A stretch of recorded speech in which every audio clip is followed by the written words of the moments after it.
everybody. Happy Halloween week for those of you that celebrate. And if you don't, that's okay too. It's just a fun, childlike holiday to let our inner child run free a little bit, whatever it is that you celebrate or believe in. So, welcome. I am Michelle with Moksha Grace Coaching, and thank you so much for being here today. Today, we are talking about ghouls and goblins, and are they really out to get you? What I was thinking about when I was writing this topic and we were discussing it, my creative team and I, was when you feel like you're surrounded by the ghouls and the goblins and the skeletons and the ghosts, all the spooky things that come out sometimes when people are in bad moods. And what's interesting to think about is, what is it that they're feeling? Not because you want to give them an excuse, but because we want to get curious. And you know that that's one of my most favorite words, if you've been following me for a while, is getting curious. Where is this coming from? What is happening in that person's life to make them feel this way? This would have saved me so much angst and haunting when I was back in corporate America. If I had only thought about this. I thought about it for other people, but never for the boss, never for some of the people that I interacted with. And I'll be honest about that. But other people's bad moods do not have to be all about us. Secret here. I'm going to tell you a secret. It usually has nothing to do with us. It usually has something to do with what's going on with them and their life. And we're just, for whatever reason that day, adding to it. So what are some things that we can do so that when we show up, wherever we may be, and these ghouls and goblins are feeling like they're trying to bring down our energy or put us in a bad mood, right? Yank us down into the depths of the quicksand with them. What are some of the things that we can do? Number one of the things I always like to do is you set an intention. I used to have this meeting once a month. And on that morning, my whole family would know that I would be on eggshells, because I knew I was going to have to go meet with somebody. And here's the thing, it was going to happen whether I wanted it to or not. And the only thing I could do is try to create like a premeditation for myself, which I did, premeditating. But you can also set an intention. How is it that you want the meeting to go? How would you like the environment to feel, right? The atmosphere in the room. What would you like the outcome to be? Now, we can't control that, but we can certainly set an intention. And you know that saying, you set your goals for the moon and you'll end up landing somewhere amongst the stars. Same thing with an intention. You can set your intention for what you would hope you'll get out of the meeting, or hope will be the meeting ending, the feeling of the meeting. And then you can walk in and just be yourself. Just be yourself. You cannot control the other person. We can only manage our own emotions, our own feelings, our own energy.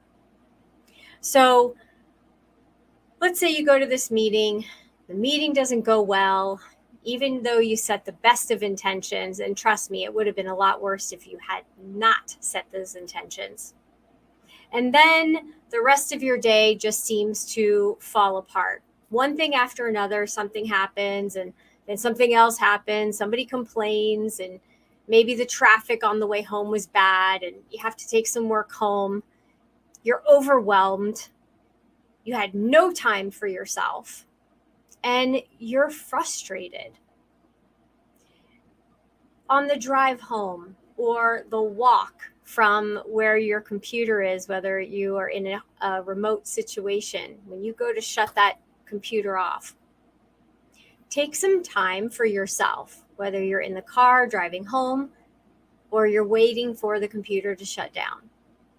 Use that time to reset yourself, because your family does not deserve you to bring that home with you. Neither do your friends, neither do your pets. Nobody else around you deserves for you to bring that home with you. So leave the ghouls and the goblins outside where they belong, and don't allow them to haunt you when you get back inside.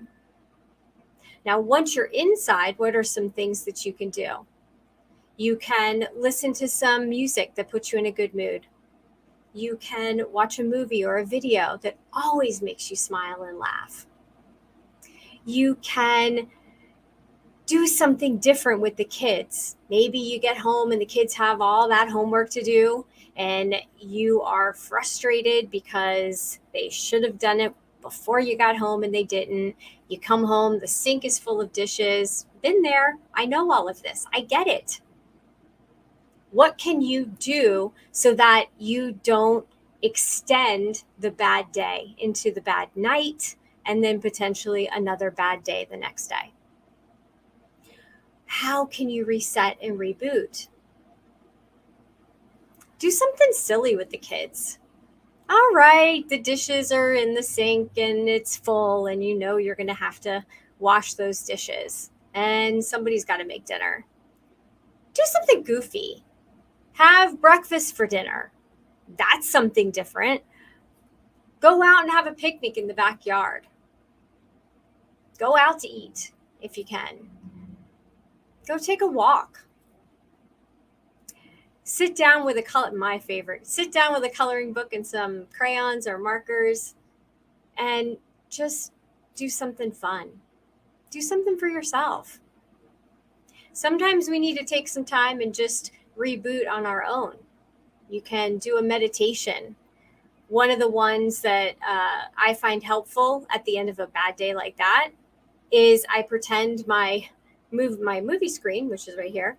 I just pretend that that's the movie screen, and I'm going to replay the day, but that it played out exactly the way I wanted it to. Everything that happens for us. And I know not everybody believes that, and I get it. But when you really look at it, there's a lesson in everything that we encounter. And that includes the people we encounter. So if you encounter people that don't have patience, meet them with patience. That's a lesson. If you encounter someone that's angry, be calm. Not overwhelmingly calm that makes them even more angry and frustrated. Sometimes we have to take a step back too. But replay in your mind how you really would have rathered the day or the situation to go. And what could you have done maybe a little bit differently? Not because you're beating up on yourself and not because you're judging yourself or the other person. It's removing ourselves from the situation unemotionally, just a look at what's happening or what was happening. So if you can do that, then you're going to get a different perspective. And then that perspective, especially if you journal it or if you write it down, you can remember for the next time. So judging, that's another piece. I just want to touch on this for a second, because when we make expectations of other people and judgments, we are putting what we expect on them. People are not, other people, other beings are not put on this earth to perform for us like puppets. They are their own people, and they have their own feelings, and they have their own priorities. And to expect somebody to absorb our priorities or take hold of what we feel is important It's not right. It's not fair, right? Because they are their own person. And so understanding that and taking a step back and being able to look at it from that perspective, now you can see something different about the person. And if you get curious, you can ask, what made them that way? What had to have happened for them to take on that perspective? No judgment, just trying to understand.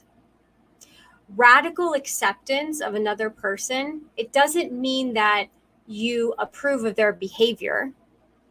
It just means that if that's all that they're capable of doing or being, accepting them or choosing not to accept them and not have them in your life anymore.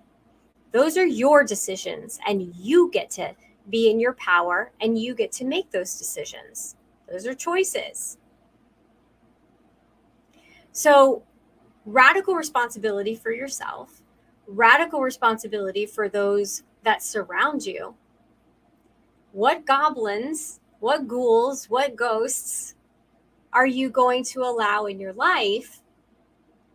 And can you get curious as to what made them that way for that day, that month, that week? Who knows? But think about where you're at and focus on that. And one of the things that I like to do, especially if I want to shift my perspective on somebody, is I will think about all of the things that I'm grateful for about them. And you can always find something. If you really look deep, you can always find something about someone else, because they're another human being, and we are all connected, and we all came here with pure hearts. It's just life happened. So what can you find about them that you can be grateful for? Maybe it's they have a cool car. Maybe it's that they have a nice style.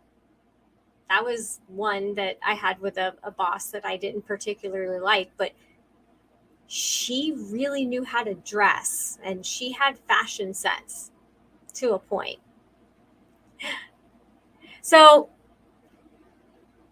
what I want you to focus on is gratitude of the other person, bringing in the positive aspects, and how you can remain in your positive mood, positive energy, and how can you push that energy out so that maybe it'll have that trickle down effect and affect everyone else around you. So we're going to take our 3 deep breaths and end today in a nice calm way of being in the moment. And then you can go off and do whatever it is that you want to do. Maybe prepare for your Halloween costume. So take a deep breath in. Think about those wonderful Halloween or fall holidays. Exhale. We don't judge leaves as they fall. They fall because they fall. Deep breath in. And we don't judge a tree for not having the leaves. It's just the process. Exhale. And on the other hand, we don't judge the sun because the sun shines too bright. Big deep breath in. And exhale. We can learn a lot from nature if you just take the time to notice. So every day can be a good day or a bad day. You get to choose. So choose wisely. And I will see you next week. And look out for those ghouls and goblins.